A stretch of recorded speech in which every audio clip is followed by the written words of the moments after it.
Lorsqu'Allah, le Très-Haut, appelle les croyants dans le Saint-Coran, son appel est souvent lié à la concrétisation de leur foi verbale. En effet, une foi verbale sans acte a pas peu de valeur en islam. Les actes sont la preuve et l'indice qu'il faut obtenir pour obtenir récompense et miséricorde dans les deux mondes. Tout comme un arbre fruitier n'est utile que lorsqu'il produit des fruits, de même, la foi n'est utile que lorsqu'elle produit de bonnes actions. Dans ce cas, Allah, le Très-Haut, encourage les musulmans à concrétiser leur foi en adoptant la piété. Chapitre 3 Ali Imran, verset 102. Ô vous qui avez cru, craignez Allah comme il doit être craint. La piété implique d'utiliser correctement les bienfaits qui nous ont été accordés, comme le précise le Saint-Coran et les hadiths du Saint-Prophète Mohammed, paix et bénédiction d'Allah sur lui, afin d'atteindre la paix intérieure. La piété garantit donc un équilibre mental et physique, une bonne intégration de chaque chose et de chaque individu dans notre vie, tout en se préparant adéquatement à rendre des comptes au jour du jugement. Celui qui se comporte ainsi adoptera la piété selon ses capacités, car c'est là le sens de la crainte d'Allah, l'exalter comme il mérite d'être craint. Tout ce qui dépasse cela dépasse les capacités des gens, ce qu'on ne saurait attendre d'eux. Chapitre 64 At-Tagabun, verset 16. Craignez donc Allah autant que vous le pouvez. Ce verset encourage donc les musulmans à s'efforcer d'obéir à Allah, le Très-Haut, et à éviter la paresse qui consiste à se contenter des obligations, négligeant d'utiliser correctement les bienfaits qui leur ont été accordés. Ce comportement est l'une des principales raisons pour lesquelles les musulmans qui accomplissent les obligations fondamentales et minimales ne parviennent pas à la paix de l'esprit, car ils continuent à faire un mauvais usage des bienfaits qui leur ont été accordés. Cela les empêche d'atteindre un état d'équilibre mental et physique, et les conduit à égarer toutes et tous dans leur vie. Chapitre 3 Ali Imran, verset 102. Ô vous qui avez cru, craignez Allah comme il doit être craint.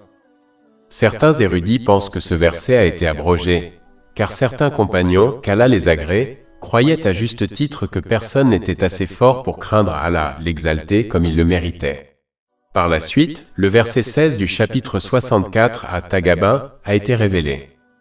Craignez donc Allah autant que vous le pouvez. Mais les deux versets peuvent être conciliés sans abrogation. Le second verset ne fait que clarifier le verset principal en question, sans l'abroger. Autrement dit, les deux versets signifient la même chose, craignez Allah l'exalté de toutes vos forces.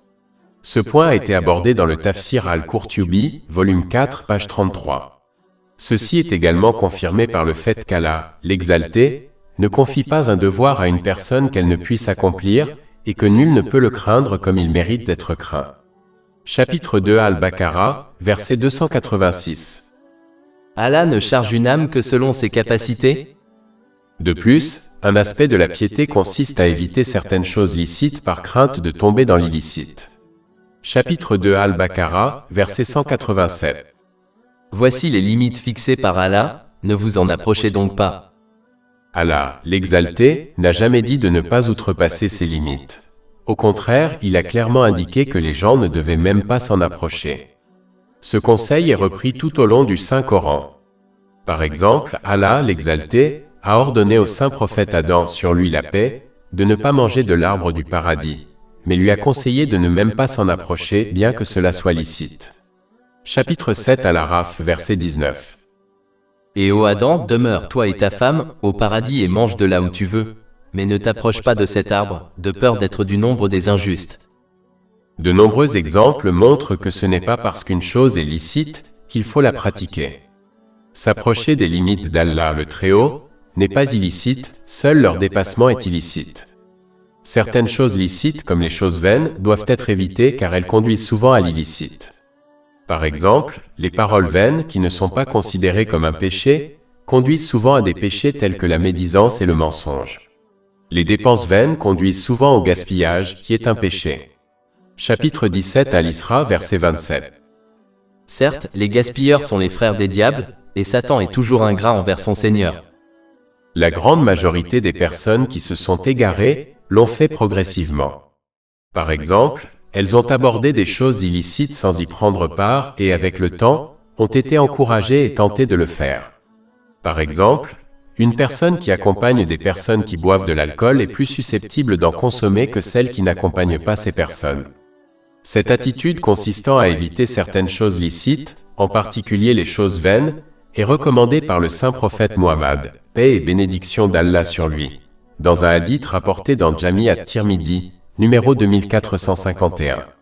En effet, il a indiqué qu'une personne ne peut devenir pieuse, c'est-à-dire s'astreindre à utiliser correctement les bienfaits qui lui ont été accordés, conformément aux enseignements islamiques, tant qu'elle n'abandonne pas certaines choses licites par crainte de les conduire à l'illicite. Il est donc essentiel de veiller particulièrement non seulement à éviter les choses illicites, mais aussi certaines choses licites, notamment les choses vaines, de peur de les commettre.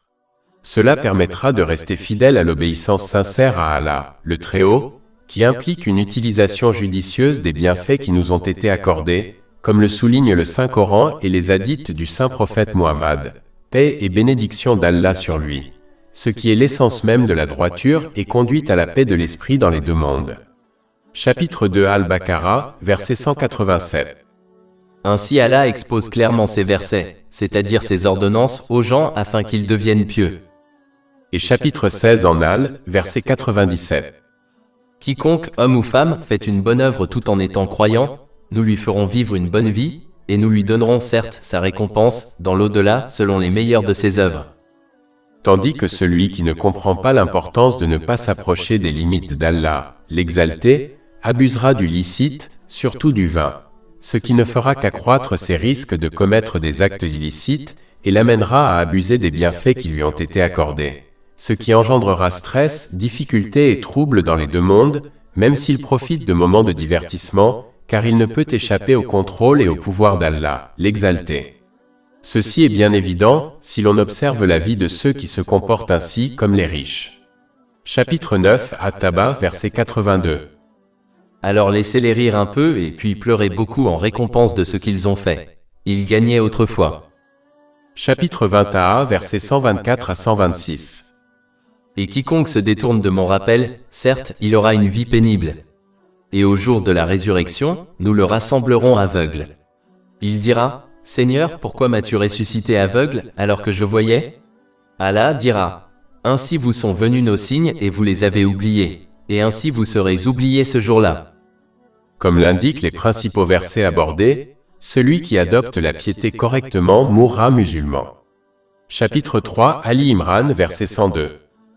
Craignez Allah comme il doit être craint, et ne mourrez qu'en étant musulman soumis à lui. Ce verset précise qu'être musulman aujourd'hui ne garantit pas de mourir musulman demain. En effet, la foi est comparable à une plante qui doit être nourrie par des actes d'obéissance. Tout comme une plante meurt faute de nourriture, comme l'eau, la foi d'un musulman peut s'éteindre faute d'actes d'obéissance.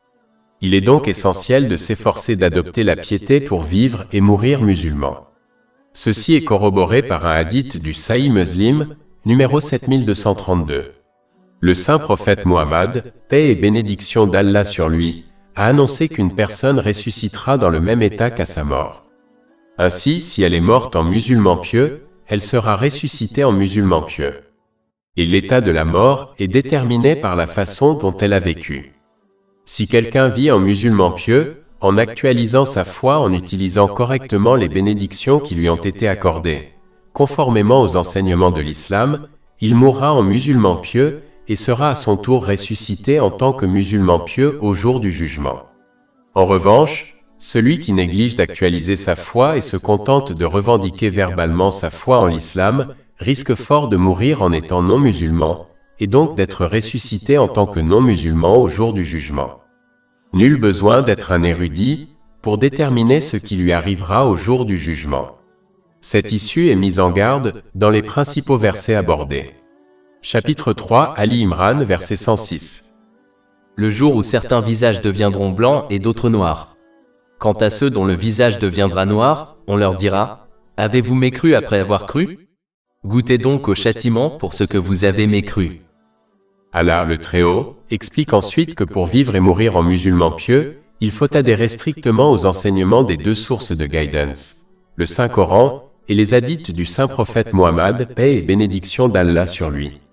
Chapitre 3 Ali Imran, verset 103. Et accrochez-vous fermement à la corde d'Allah.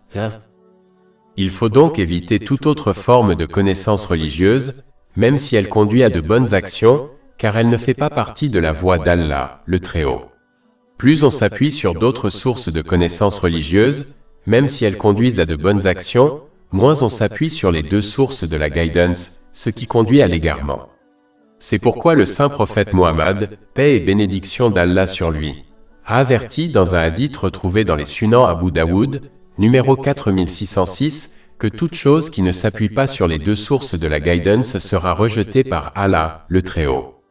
De plus on s'appuie sur d'autres sources de connaissances religieuses, plus on s'oriente vers des pratiques contraires aux enseignements de l'islam. C'est ainsi que le diable égare les gens, pas à pas. Par exemple, une personne en difficulté sera invitée à pratiquer certains exercices spirituels qui contredisent et remettent en question les enseignements de l'islam. Comme cette personne est ignorante et a tendance à se fier à d'autres sources de connaissances religieuses, elle tombera facilement dans ce piège et se lancera dans des exercices spirituels qui remettent directement en cause les enseignements de l'islam. Elle en viendra même à croire à des choses sur Allah, le Très-Haut, et l'univers qui contredisent également les enseignements de l'islam, comme croire que des êtres humains ou des créatures surnaturelles peuvent contrôler son destin, car sa connaissance provient d'autres sources que les deux sources de la guidance. Certaines de ces pratiques et croyances erronées constituent clairement de la mécréance, comme la pratique de la magie noire. Chapitre 2 Al-Baqarah, verset 102. Ce n'est pas Salomon qui a mécru, mais les diables qui ont mécru, en enseignant aux gens la magie et ce qui a été révélé aux deux anges de Babylone, Harout et Martou.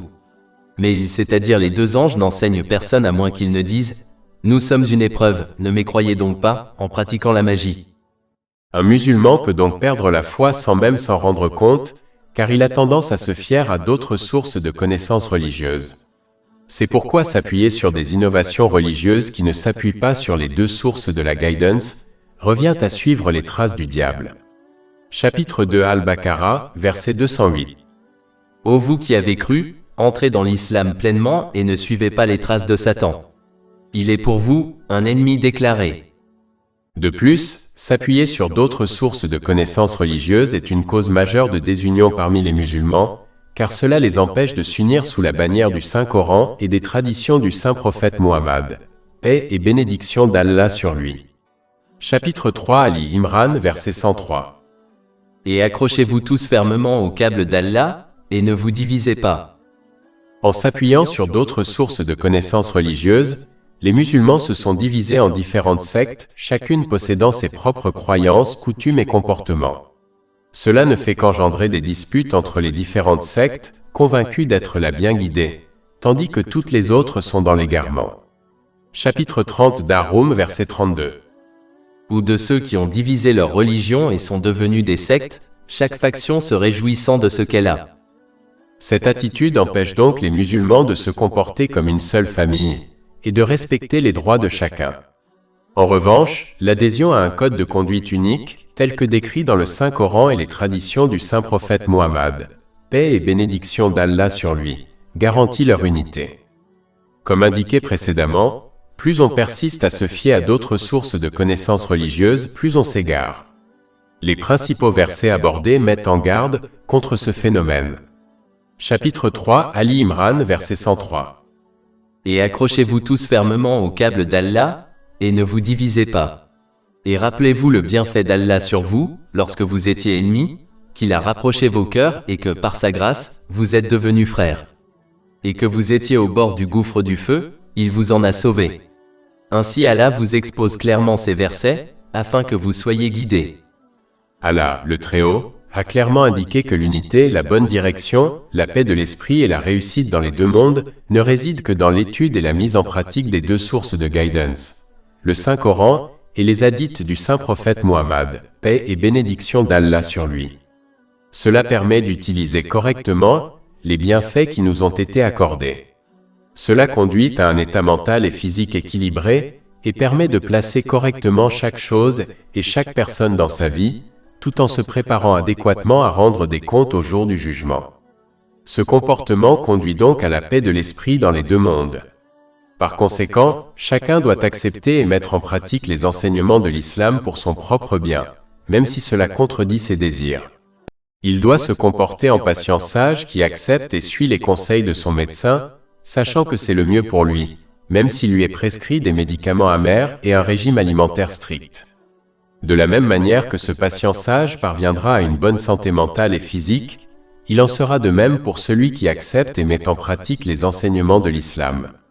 En effet, Allah, le Très-Haut, est le seul à posséder la connaissance nécessaire pour assurer un équilibre mental et physique, et une harmonie parfaite entre chaque chose et chaque individu. Malgré toutes les recherches menées, la connaissance des états mentaux et physiques des humains par la société ne suffira jamais à atteindre ce résultat. En effet, elle ne peut résoudre tous les problèmes rencontrés, ni éviter tous les stress mentaux et physiques, ni permettre une harmonie parfaite entre chaque chose et chaque individu, en raison de ses connaissances, de son expérience, de sa clairvoyance et de ses préjugés limités. Allah, le Très-Haut, seul possède cette connaissance et l'a transmise à l'humanité par le Saint-Coran et les hadiths du Saint-Prophète Muhammad, paix et bénédiction d'Allah sur lui. Cette vérité est évidente lorsqu'on observe ceux qui utilisent les bienfaits qui leur ont été accordés, conformément aux enseignements de l'islam, et ceux qui ne le font pas. Même si, dans la plupart des cas, les patients ne comprennent pas la science des médicaments qui leur sont prescrits, et font donc aveuglément confiance à leur médecin, Allah, le Très-Haut, invite chacun à méditer sur les enseignements de l'islam afin d'en apprécier les bienfaits. Il n'attend pas des gens une confiance aveugle en les enseignements de l'islam, mais plutôt qu'ils reconnaissent leur véracité grâce à ces preuves évidentes.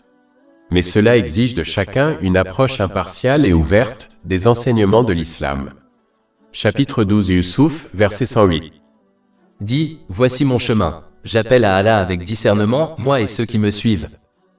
De plus, comme Allah, l'exalté, est le seul maître des cœurs spirituels des gens, la demeure de la paix intérieure, il décide seul qui l'obtient et qui l'ignore. Chapitre 53 en Naïm, verset 43. Et c'est lui qui fait rire et pleurer. Et il est clair qu'Allah, l'exalté, n'accordera la paix de l'esprit qu'à ceux qui utilisent correctement les bénédictions qu'il leur a accordées. Chapitre 3 Ali Imran, verset 103. Et accrochez-vous tous fermement au câble d'Allah, et ne vous divisez pas. Et rappelez-vous le bienfait d'Allah sur vous, lorsque vous étiez ennemis, qu'il a rapproché vos cœurs et que, par sa grâce, vous êtes devenus frères. Et que vous étiez au bord du gouffre du feu, il vous en a sauvés. Ainsi Allah vous expose clairement ces versets, afin que vous soyez guidés. Ce verset souligne également l'importance de privilégier le lien de foi sur tous les autres liens, tels que les liens du sang. Même si un musulman doit respecter les droits de ses relations avec autrui, notamment ses proches, le lien de foi doit néanmoins primer sur tous les autres. En agissant ainsi, les musulmans s'entraident dans les bonnes actions et se mettent en garde contre les mauvaises. Chapitre 5 Al-Maïda, verset 2. Et coopérez à la justice et à la piété, mais ne coopérez pas au péché et à l'agression. En revanche, lorsqu'on privilégie les relations matérielles au détriment de la foi, on tend inévitablement à soutenir autrui, notamment ses proches, par loyauté aveugle envers les mauvaises actions. Cela conduit à la propagation de la corruption et de la désunion parmi les musulmans. De plus, comme l'indique le verset 103, l'adhésion des musulmans aux enseignements du Saint-Coran et aux traditions du Saint-Prophète Muhammad, paix et bénédiction d'Allah sur lui, élimine une autre source majeure de désunion. Les barrières matérielles qui divisent les gens, telles que les castes, le tribalisme et les fraternités. Une société engluée dans ces barrières matérielles conduit inévitablement à la désunion. Or, la mise en pratique des enseignements de l'islam crée l'unité et l'égalité, car une personne n'est supérieure à une autre que par sa sincérité envers Allah, le Très-Haut. Cela implique d'utiliser correctement les bienfaits qui lui ont été accordés, conformément aux enseignements de l'islam. Chapitre 49 Al-Hujura, verset 13. En vérité, le plus noble d'entre vous auprès d'Allah est le plus pieux d'entre vous. Par conséquent, tous les autres critères d'évaluation du statut des personnes, tels que le sexe, l'origine ethnique et la classe sociale, n'ont aucune valeur et doivent être ignorés par les musulmans, sous peine de voir naître le racisme et la désunion au sein de la nation musulmane. Il est important de noter que l'intention étant cachée aux autres, il est impossible de juger les autres supérieurs aux autres sur la base de leurs actes, et de s'abstenir de toute prétention quant au statut d'autrui ou au sien, car Allah, le Très-Haut, seul connaît les intentions, les paroles et les actes de chacun. Chapitre 53 en Naïm, verset 32. Ne vous prétendez donc pas pur, il connaît mieux que quiconque ceux qui le craignent. Il est important de noter que toutes les divergences entre musulmans ne sont pas condamnables. Une divergence condamnable est celle où des musulmans, individuellement ou en groupe, sont encouragés à éviter d'agir sincèrement selon les préceptes clairs et fondamentaux du Saint-Coran, à la lumière des hadiths du Saint-Prophète Muhammad, paix et bénédiction d'Allah sur lui. Les désaccords entre les savants bien guidés portent toujours sur des questions secondaires et non sur les préceptes fondamentaux de l'islam. Ils ne sont donc pas condamnables, car même les compagnons, qu'Allah les agrée, ont parfois été en désaccord de cette manière. Ces questions secondaires, lorsqu'elles sont abordées correctement, ne conduisent jamais à la désunion entre musulmans, car elles ne deviennent pas une source d'inimitié. En réalité, ce type de désaccord est source de miséricorde pour la nation, car il permet d'assouplir les préceptes de l'islam pour la communauté dans son ensemble. Si tous les savants bien guidés s'accordaient sur chaque question secondaire de l'islam, la pratique de l'islam pour la communauté dans son ensemble serait plus difficile, car les préceptes de l'islam seraient devenus extrêmement restrictifs. Lorsque les musulmans adhèrent aux enseignements du Saint-Coran et aux traditions du Saint-Prophète Muhammad, paix et bénédiction d'Allah sur lui, ils peuvent remplir leur rôle de représentants d'Allah, le Très-Haut. Chapitre 3, Ali Imran, verset 104. Et que de toi naisse une nation qui invite au bien. Le bien mentionné pourrait faire référence aux enseignements du Saint-Coran et aux traditions du Saint-Prophète Muhammad, paix et bénédiction d'Allah sur lui, dont la mise en pratique apporte la paix de l'esprit dans les deux mondes. Afin d'apprécier les effets positifs du code de conduite islamique sur la vie individuelle et la société dans son ensemble, il est nécessaire d'étudier les enseignements islamiques avec un esprit ouvert, car ils ne peuvent être pleinement compris par eux-mêmes. En fait, ils peuvent facilement être mal interprétés et perçus comme barbares et déviants. Chapitre 34 Sabah, verset 46. Je ne vous conseille qu'une chose, que vous vous teniez debout pour Allah, en couple et individuellement, puis que vous réfléchissiez. Votre compagnon n'est point en folie. Il n'est pour vous qu'un avertisseur, avant un châtiment sévère. Et chapitre 12 Yusuf, verset 108. Dis, voici mon chemin, j'appelle à Allah avec discernement, moi et ceux qui me suivent. Or, le bien et le mal mentionnés dans les principaux versets étudiés sont des choses que toute personne dotée de bon sens et de décence élémentaire reconnaît facilement comme étant bonnes ou mauvaises, comme l'importance d'éviter le mensonge et de traiter autrui avec respect. Chapitre 3 Ali Imran, verset 104. Et qu'il surgisse de toi une nation qui appelle au bien, qui ordonne le bien et qui interdit le mal. Il est important de noter que ce rôle doit être rempli par la connaissance de l'islam et par un comportement correct, car une connaissance erronée et un mauvais comportement ne font qu'éloigner les gens de l'islam. Les musulmans doivent donc s'acquitter de leur devoir de représentants d'Allah, le Très-Haut, en étudiant et en mettant en pratique le Saint-Coran et les hadiths du Saint-Prophète Muhammad, paix et bénédiction d'Allah sur lui, afin que le monde extérieur puisse apprécier les véritables enseignements de l'islam en observant leur caractère et leur comportement islamique. Chapitre 3 Ali Imran, verset 104. Et ceux-là seront ceux qui réussiront, non? Mais si les musulmans n'adoptent pas le caractère islamique, ils donneront une image erronée de l'islam au monde extérieur et par conséquent, décourageront les non-musulmans et les autres musulmans de l'islam et de ses nombreux bienfaits.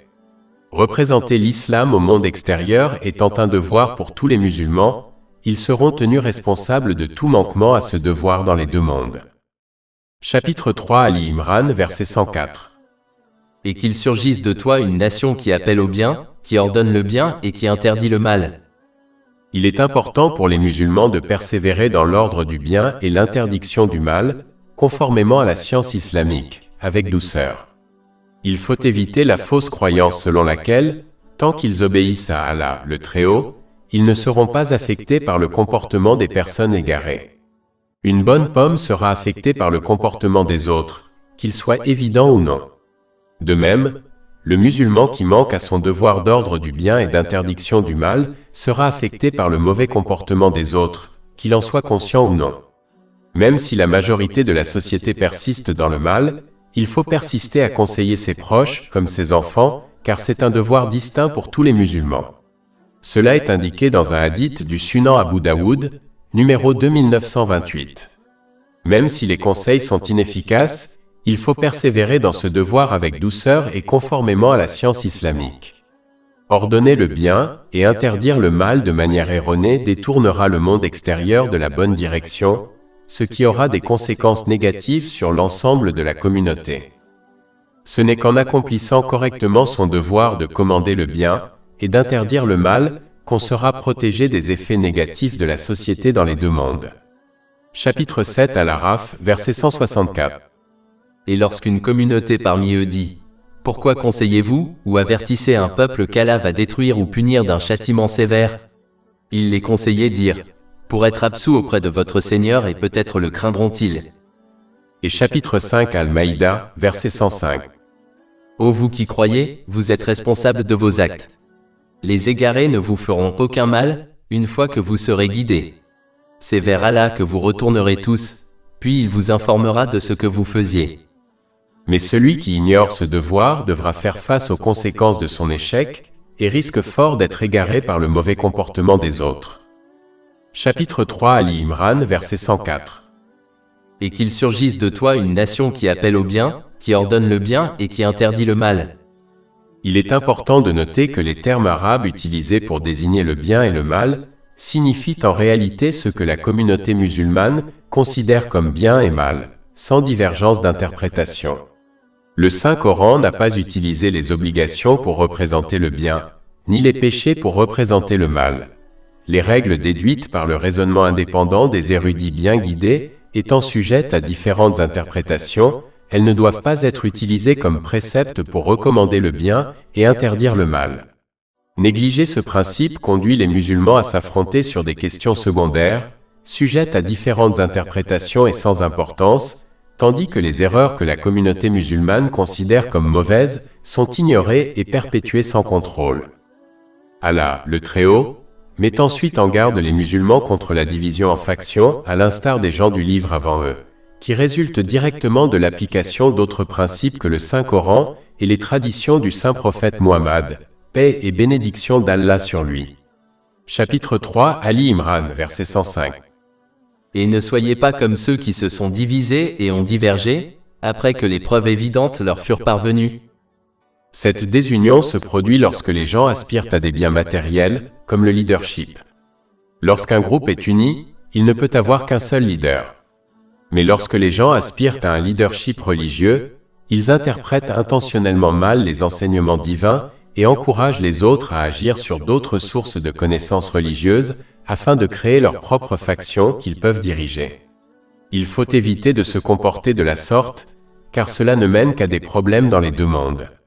Les biens matériels obtenus par ce comportement, comme le leadership, ne feront que devenir une source de stress pour eux, et ce qui les attend dans l'au-delà sera bien pire. D'ailleurs, le saint prophète Muhammad, paix et bénédiction d'Allah sur lui, a mis en garde cette personne contre l'enfer dans un hadith retrouvé dans Sunan Ibn Majah, numéro 253.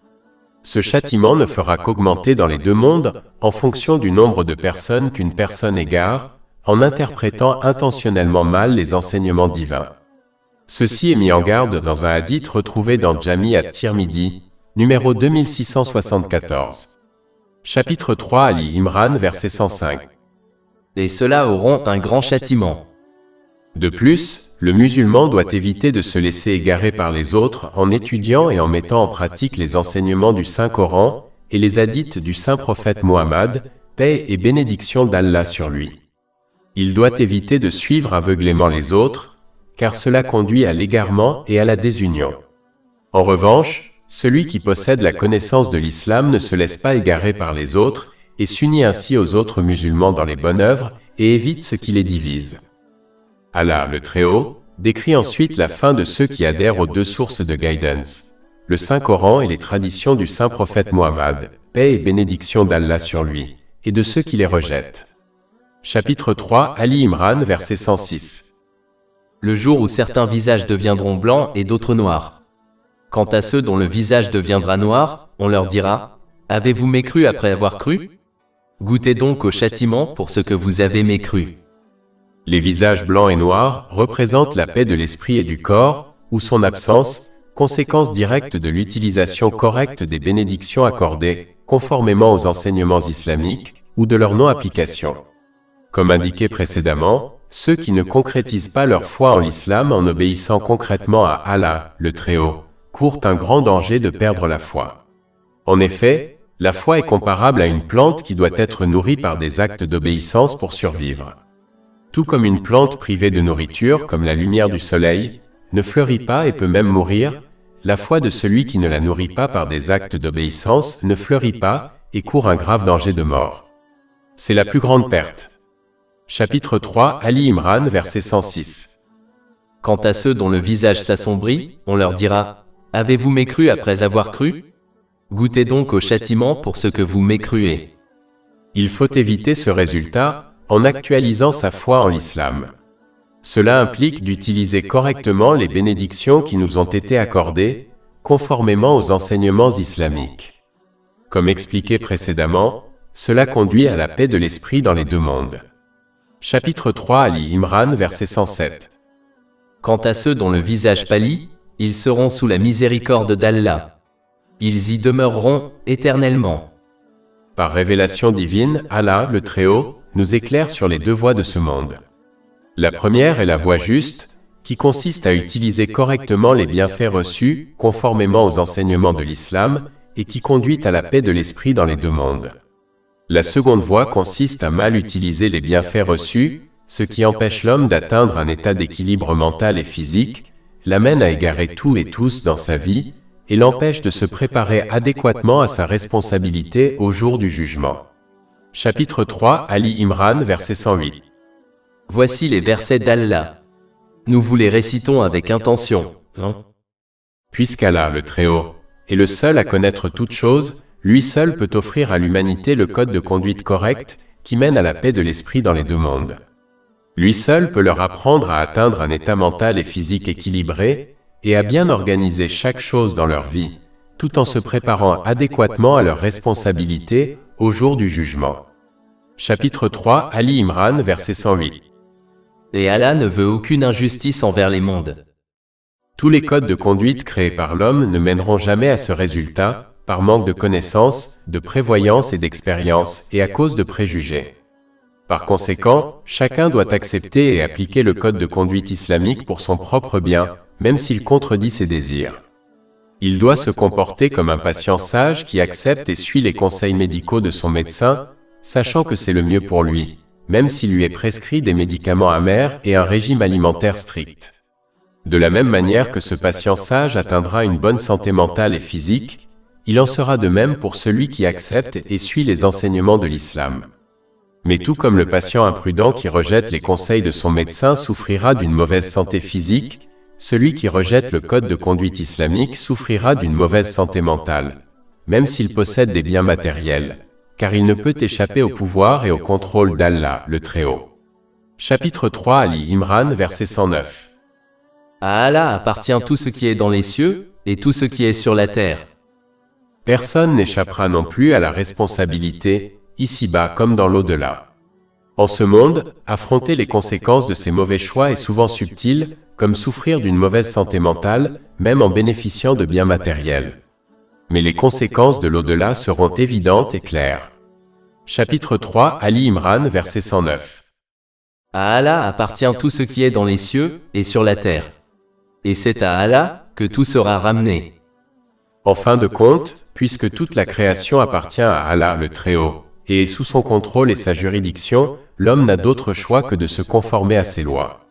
Tout comme un homme sera en difficulté s'il ne respecte pas les lois du gouvernement d'un pays, il sera en difficulté dans les deux mondes s'il ne respecte pas les lois du maître de l'univers. On peut quitter un pays si ces lois ne lui conviennent pas, mais on ne peut s'enfuir vers un endroit où les lois et la juridiction d'Allah, le Très-Haut, ne s'appliquent pas. On peut changer les lois de sa société, mais jamais celles d'Allah, le Très-Haut. De plus, tout comme un propriétaire fixe les règles de sa maison, même si d'autres personnes s'y opposent, de même, l'univers appartient à Allah, le Très-Haut, et donc, lui seul en fixe les règles, que les gens les apprécient ou non. Il est donc de son devoir de s'y conformer, pour son propre bien. Celui qui comprend cela se conformera aux préceptes d'Allah, le Très-Haut, et s'efforcera de lui obéir en utilisant les bienfaits qui lui ont été accordés de manière à lui plaire, comme le précise le Saint-Coran et les hadiths du Saint-Prophète Muhammad, paix et bénédiction d'Allah sur lui. On peut soit s'efforcer d'apprendre la sagesse des commandements et des interdictions d'Allah, le Très-Haut, afin de comprendre leurs bienfaits pour soi et pour la société en général, et comment ils conduisent à la paix du corps et de l'esprit dans les deux mondes, soit se livrer à ses passions et rejeter les enseignements de l'islam. Mais celui qui ne se conforme pas aux préceptes de l'islam doit se préparer à assumer les conséquences de ses choix dans les deux mondes, et aucune objection, protestation ou plainte ne le sauvera. Chapitre 18 Al-Kahf, verset 29. Et dit, la vérité vient de ton Seigneur. Que celui qui veut croit donc, et que celui qui veut mécroit. Nous avons préparé pour les injustes un feu, dont les murs les entoureront. Et s'ils implorent le secours, ils seront secourus par une eau semblable à une huile trouble qui leur brûle le visage. Quelle mauvaise boisson, et quel mauvais repos! Plus de 500 livres électroniques, livres audio, infographies, podcasts et blogs gratuits disponibles sur notre site web www.chekpod.com.